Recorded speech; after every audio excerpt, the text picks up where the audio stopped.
most of them, like 70% of them, are people who had extremely violent or abnormal endings to their past life. You can have phobias in your current life related to your past life. Right, which is really interesting because you start thinking about like if you have fear of heights or arachnophobia or claustrophobia. I think I may have like fell down a mountain.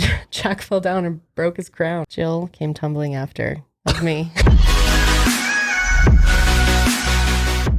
Hello everyone, welcome back to my channel and welcome to Talk Tuesday. Going up on the Tuesday. So I actually filmed this video earlier today, and the first clip when I put it in my memory card reader just now was corrupted, and I don't know what I did wrong, but I figured the rest of the video turned out really good. So I'm just gonna redo the intro, but halfway through this video you're probably gonna notice a change in lighting, and yeah. And today's video is really interesting. I'm so excited to be doing another reincarnation video today. I've only done 2 reincarnation videos since I started this series like back in August, but past lives and reincarnation has always been something I am just fascinated in. So I have a ton more stories that I want to share, and today I'm going to be telling you some stories, a couple different stories of children who believe that they were in the World Trade Center on September 11th of 2001.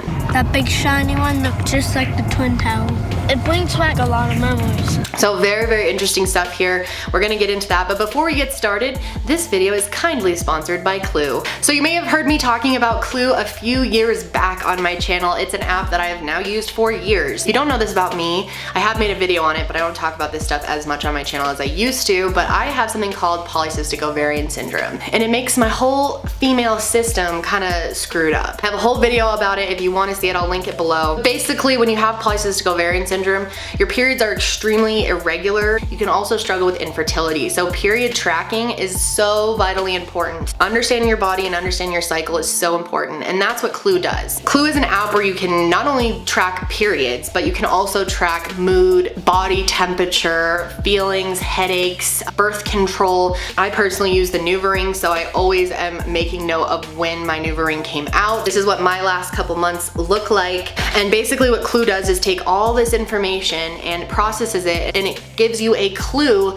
as to when your next period might come. And it's very accurate, it's very good technology, it's definitely the best period tracking app in my opinion. And anything that you would want to track related to your cycle is in this app. It's just incredibly well done, and it's free. Clue is available on iOS and Android, so just go to your app store and type in Clue, C-L-U-E, or you can use the link that I have in the description box, or you can just really type in period tracker and this one will definitely come up. It's very popular. There's nothing shameful about having a period. It shouldn't be something to be awkward about, and it's not something I feel embarrassed to talk about. And I just want to remind you guys that Clue is not a contraceptive. It will not protect you from becoming pregnant. It is also not a substitute for a doctor or gynecologist. You should absolutely be seeing a healthcare professional about all of this type of stuff as well. Shout out to Clue for sponsoring this video. It's always awesome to see brands sponsoring out of the box interesting content here on YouTube. And with that being said, let's jump right into it. So if you don't know what reincarnation is, it's basically a concept that has been famous in a lot of religions, a lot of ancient religions, Buddhism, Hinduism, and it's basically the idea that when a soul leaves a body, it enters a new body. And millions of people believe in reincarnation. There are thousands of stories of people who believe they were reincarnated. Even the ancient Greeks believed in reincarnation, and it was also talked about by Pythagoras, Socrates, and Plato.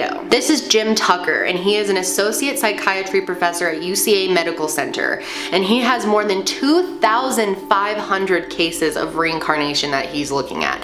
And most of these cases are children, if not all of them. Anyone who is currently having past life memories is likely a child because they are closer to the other side. And normally these past life memories come around age 2 to 6. Normally with these cases, people have presented information, these children, they're 2, 3 years old, and they've presented information that there's no way that they would have just known. Normally the past life has nothing to do with the family, like whoever they are. Normally they've never heard of this person, they have no connection to an event that they were in or anything. It normally starts in their dreams too, because that's where your brain is processing thoughts that you have. So is it possible that your brain still has memories from your past life stored in there, and then it processes it by playing it out in dreams. And what's interesting about this is about 60% of the claims are from males, and almost 70% of these kids claim to have died in some really abnormal or tragic way, something like a freak accident. Normally it's not just someone who like laid down and died, you know, it's normally something where there's trauma. 90% of these kids say they were the same sex in their previous life, and the average age of the person they have been reincarnated from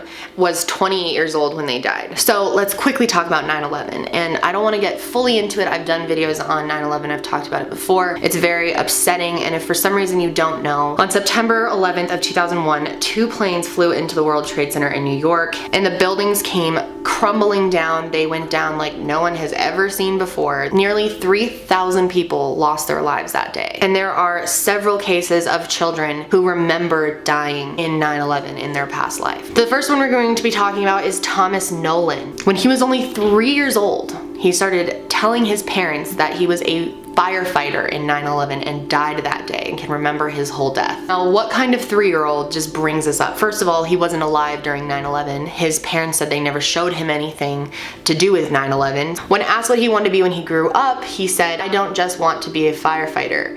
I have always been, and I already am a firefighter. I used to get up in the morning, go to work, and in the evenings I would come home and take off my fire proximity suit." That is quite a lot for a small child to have said. But first, his mother Rachel thought that these statements were just him using his imagination and playing pretend. However, the fact that he continued to talk about these details for weeks and months made her question that maybe he really was recalling memories of 9/11. Thomas talked about specifically having to use an axe to get behind the burning walls of the building to check for fire. So his parents decided to show him a picture of the World Trade Center before it had been attacked.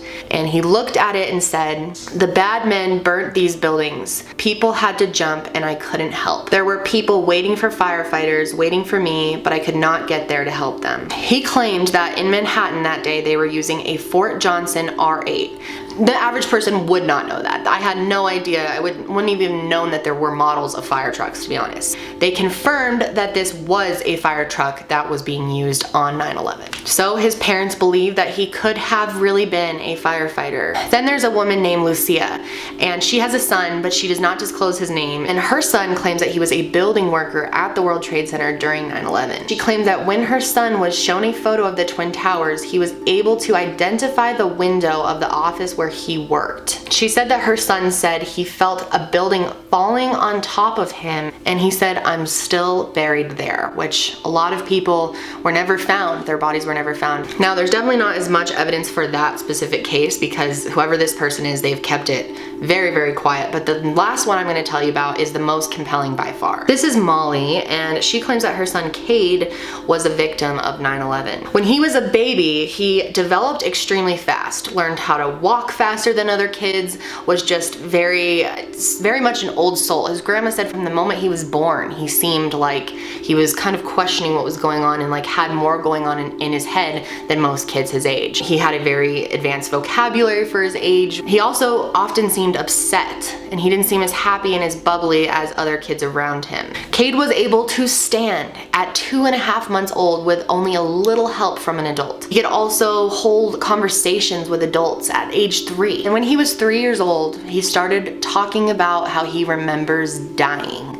Now imagine if your 3-year-old kid started telling you this. During the middle of the night, he'd come into his parents' room and wake them up, and he would come in just screaming, hysterical about how he fell off of a building and that is how he died. As they started to question him more, he claimed that he worked in the buildings and could see the Statue of Liberty from his office window. He remembers it perfectly. He would also describe being under the building. He claimed that he was in a building and it was hit by something. Then the building exploded and fell to the ground. And what's really interesting is he said that he could see himself dying and falling down from above. What's so interesting about that is Josh has an entire video on this, I'll link it below, but it's basically an idea, a study that actual scientists are working on. They think it's possible that you may see your own death from an external point of view.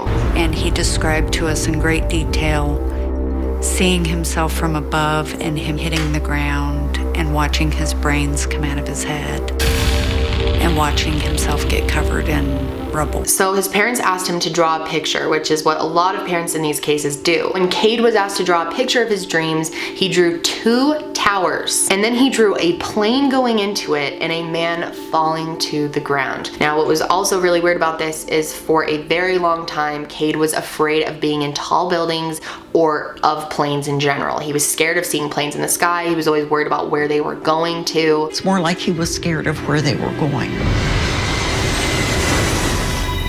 It was obsessive. Cade wasn't just into planes, he was obsessed with planes.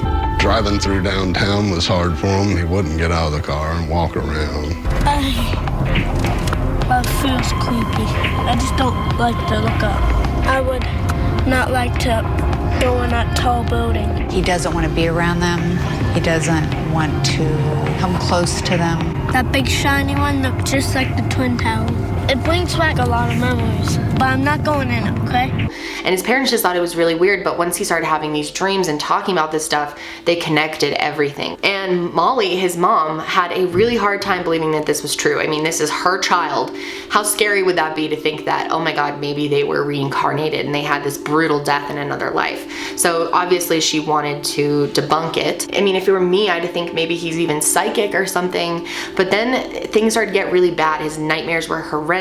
It started really taking a bad turn in his life. He was having trouble getting along with other kids at school, and he was telling everyone about this story. And so his mom was like, I need to figure this out. They said there's no way that he would have been able to know about 9/11 because they don't know anyone that was there. They had never showed him old news clips. I mean, what parents would be like, check out this old news clip of this event that happened before you were born? Cade had never even been to New York, so the whole thing was just so odd. And it's also really interesting to think about because experts believe that our fears, how everyone has phobias and fears, are connected to past life memories. What was also strange about Cade's case is that he started insisting that his name is not Cade. He completely rejected his own name. And Cade had a past life name, but Molly has decided to keep this secret as she's worried it could be a victim and wouldn't want to share information of someone if it happens to not be connected to her son. So she's never said exactly who she thinks he is, but she was having such trouble with this that she got online and she wrote up this story about what had happened to her son and what's going on and asked people for their opinions and help. And then another mother actually sent her a link